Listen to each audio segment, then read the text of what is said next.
Hi guys, Mark here on I Ride a Raleigh. We've got to look now at the second of two projects on Triumph 20s.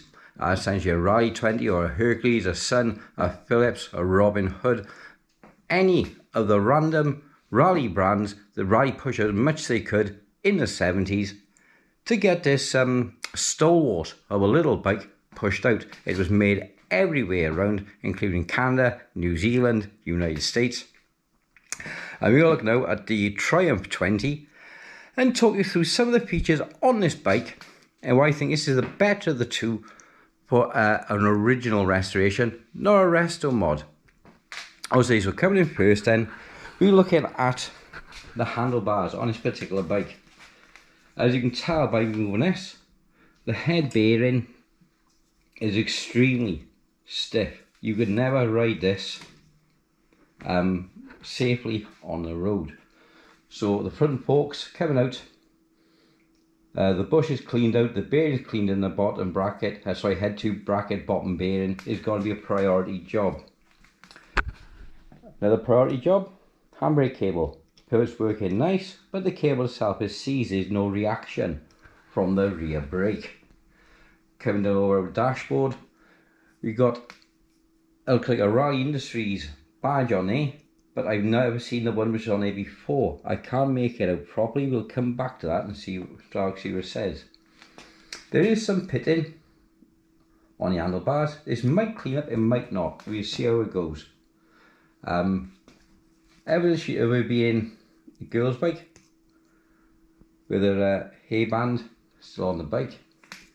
Front brake is working nice. And so the gears, they didn't require any mods at all. Stiff but working. Okay, handlebar grips are good, they're not going to be replacing. That's good. Handlebars might not need some attention. I think this grip may need replacing as well. The stem is generally good. There is some pitting on there as well as on the bracket, but we'll get them into a bath and see how they come out. Yeah, there's a better look there at the pitting around the brightwork.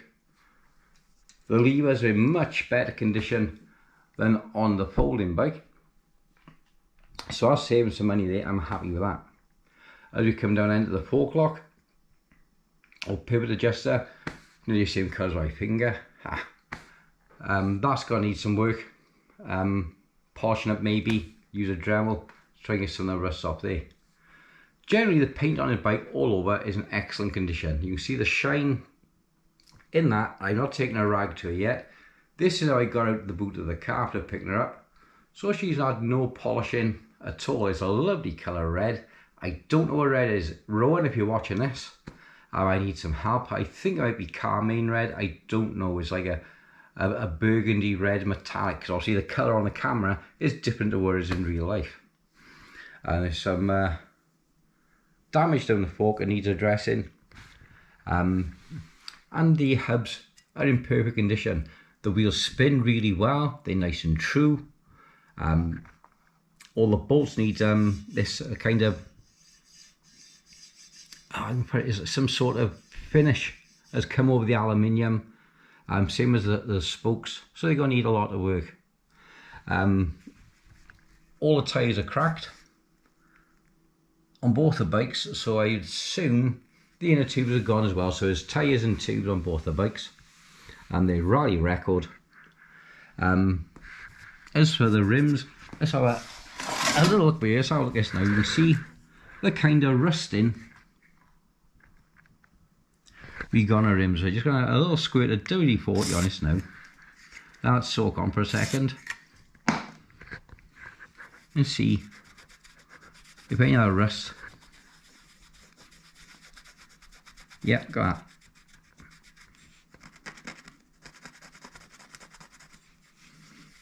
These might come up rather nice with a bit of TLC, bit of going over with a Dremel. I think these look lovely. Look at that. That's just a spot of WD-40. And look how well they will come up just in that area by there already. Okay, so let's have a look at the rest of the bike. Okay, so coming down the mudguard, everything you see, she's completely undamaged, beautiful condition, perfect candidate. I think it helps go to make this bike a perfect candidate for restoration. The frame is lovely coming down. There's some scuffing on here which I want to paint in. I can replace these stickers on here with ones from H. Lloyd. I've seen them. This one's going to be a bit more tricky. I think that's going to be a custom job, so I might just leave that one as it is. Pedals. These spinning nice. The original Union pedals. A little bit of play in the pedals here, but the cranks itself, I can't get both hands on because I'm holding the camera, but the cranks are lovely and smooth as well.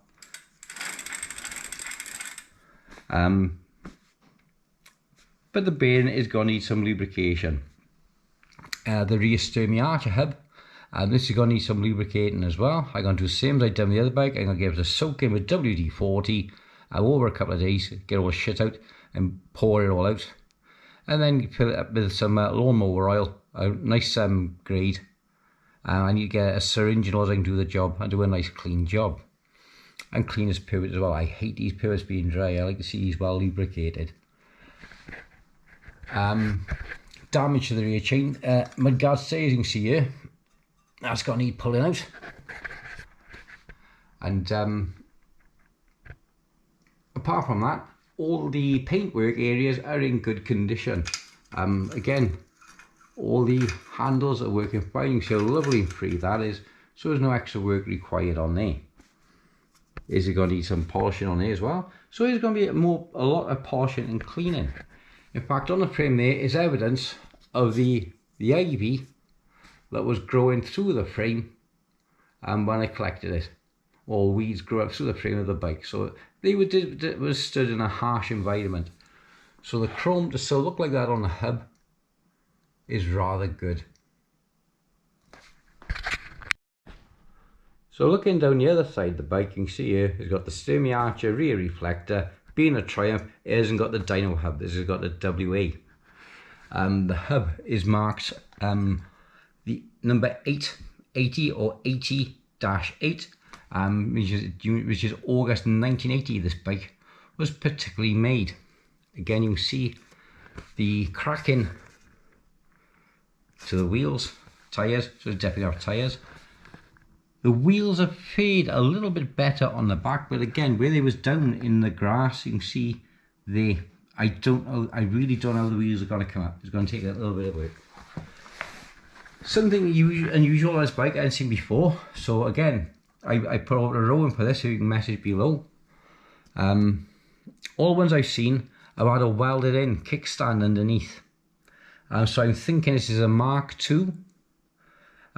Being that she's an 80s model as opposed to late 60s, 70s, I think this is a Mark II.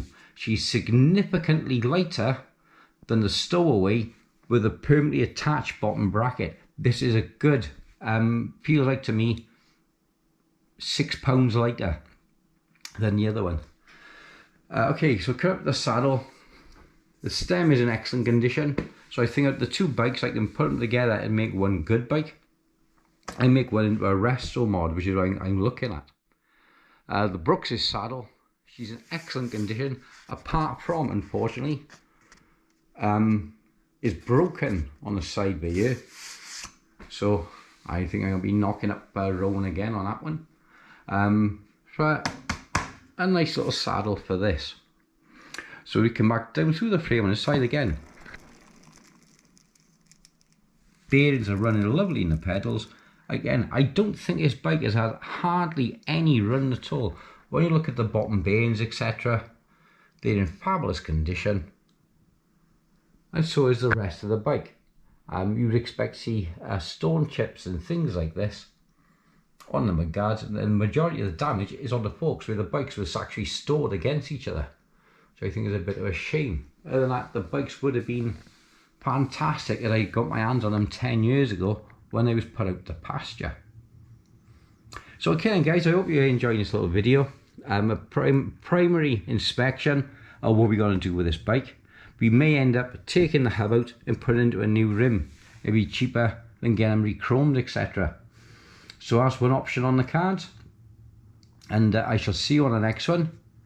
hit the notifications bell up in the left hand side of the screen for updates on what's coming up on the repairs on the bikes. The next video is going to be on the 84 Superb. I'm going to get out for a run. I haven't had a chance.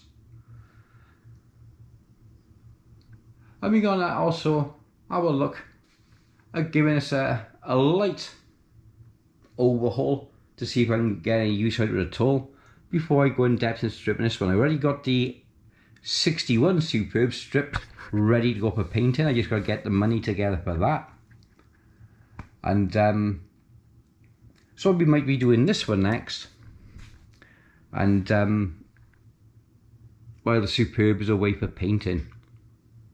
Okay guys, so thanks for watching. Hit the old share, like and subscribe and the notifications bell, as will let you know when I drop my next video. And comment below anything you want to see, anything I miss. If you know why that has got a different bottom bracket. Oh, incidentally, this as well. The fender is spring mounted, not bolted in. Never seen that before. Excuse me, hiccups. So that's something new as well for me. Okay guys, see you on the next one.